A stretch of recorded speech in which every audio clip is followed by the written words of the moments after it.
discrimination.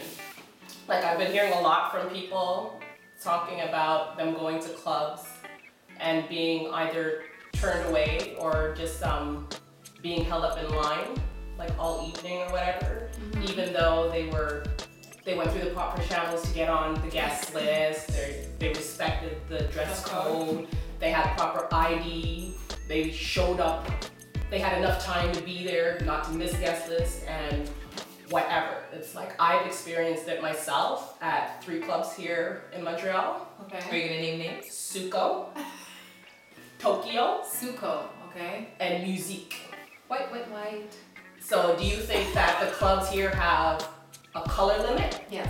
Or are these like they just being assholes? Well, I think even too, like I remember talking to a DJ, they were saying that they're only allowed to play a certain amount of kind of music.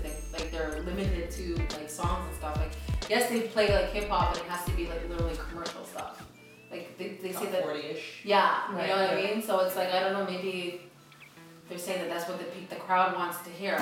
Yeah, but I've also The club is saying that? Yeah, and they're saying like, oh, tone down the hip hop or whatever because that's what makes the people violent or whatever. Right, because that's what hip hop does. It kills people. No God is hip hop.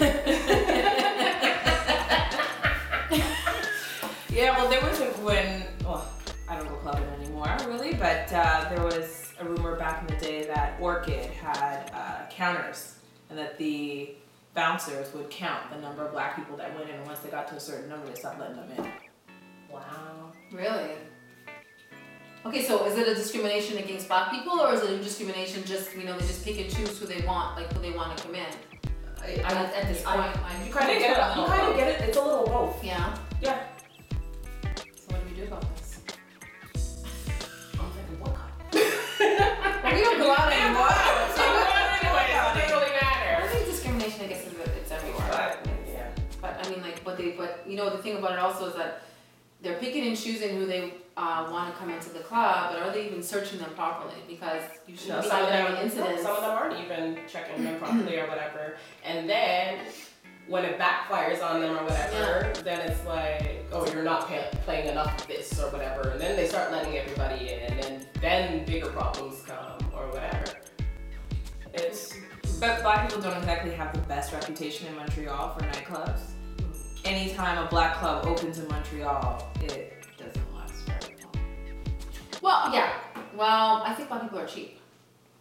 You think it's because they're cheap? Yeah, because listen, if I go and I open a club or whatever, right? Then people are gonna think, well, now is my friend, she's gonna let me in for free. No, we need to pay. We need to pay. Everybody needs to pay. Nobody wants to get in for free nowadays. Nobody wants to pay. We don't support each other. How am I supposed to get my business if you think you're gonna get in for free?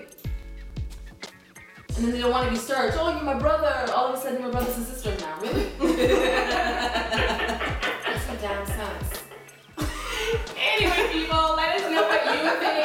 Have you been experiencing it? And leave comments at the end of the video and let us know what's up. Thank you. Bye.